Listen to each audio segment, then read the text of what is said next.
All right, when you get your hounds, if you don't have a helmet, there's some tricks that you can use. I really like to use the road personally. You can also run somewhere close to water, because if one has to spawn in water, it might slow them down. But let's see how we take out these hounds. If it's almost nighttime, make sure that you're placing down that fire. But I'm going to just stick close to this road, because I'm going to be running left and right. All right, first hound, dodge. 1, 2, dodge. 1, 2, 3. 1, 2, dodge. 1, 2, 3. I didn't get a third hound, which was lucky. Sometimes you will. Also, if you have a tentacle spike from the swamp, that will help speed up that process. Basing close to your beefalo herd is not a bad idea. Not too close, because in the mating season they will attack you. During a hound wave, if you can run to the beefalo in a day's time, you can also use them to help protect you from the hounds. I have a hound wave coming in right now, so let's see how this works. I highly recommend practicing your hounds just for the first, 100 days, because they shouldn't get too hard. After day 100 is when they really start to get hard. This is something and a skill that you absolutely practice, but being close to a beefalo herd definitely helps. So I'm going to act like I don't have a weapon, and here they come. Keep running around. Dog will eventually get bored of you and go after whatever's closest, which is the beefalo. And there he goes. Didn't have to do a thing. Another way, if you are wart and have the ability to see where these tentacle spikes are going to pop up, you can utilize the swamp. The swamp is your friend to help you with hounds. This is also really good if you have fire hounds, as there's not too much that can burn in the swamp. You want to avoid burning any of your reeds down, but these spiky trees, burning them down is actually a nice thing. Makes your swamp look a lot nicer. This looks like a nice, good area. I got a whole bunch, so let's hang out here. As the hounds run in, you're just going to utilize that little pause that they have and keep them close to a tentacle.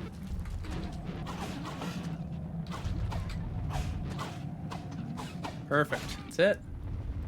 All right, I just want to show you the difference between the spear and the tentacle spike. Why I recommend going into the swamp, not by killing a tentacle, but allowing your merms or other creatures in here to kill so that you can get one.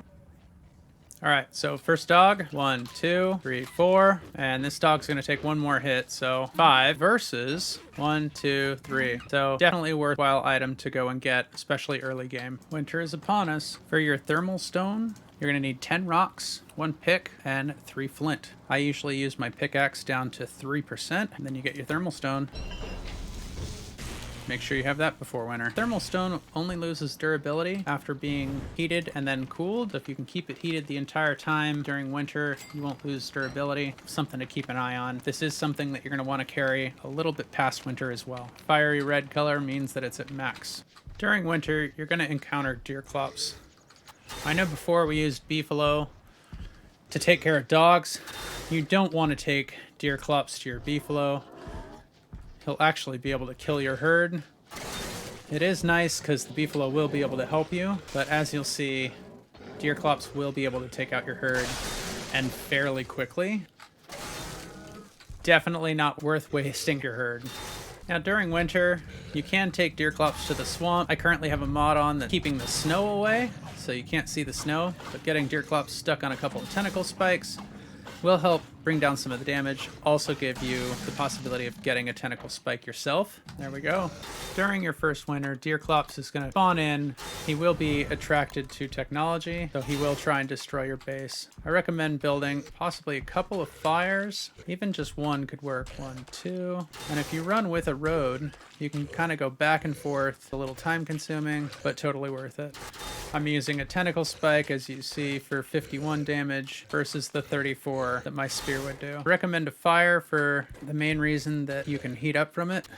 You can similarly drop your lantern as well. Just make sure you keep your fire heated. You are going to have a drastic amount of sanity drain during your first Deerclops fight. That's why earlier we were talking about making sure that you have a tent up and available. Usually about 3 hits is all you can get.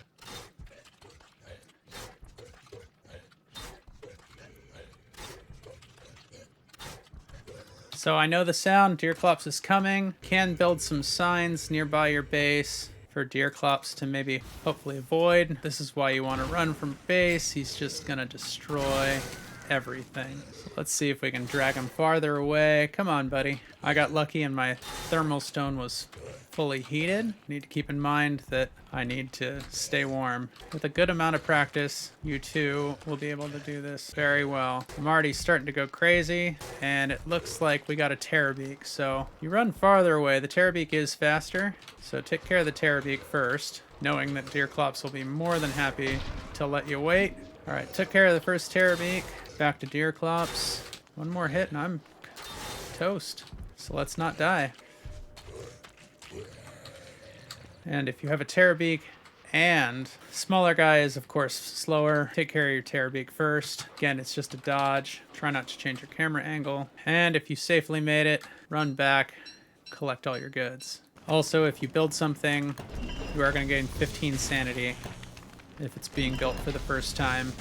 So if you want to raise that up, it's a quick way to do it.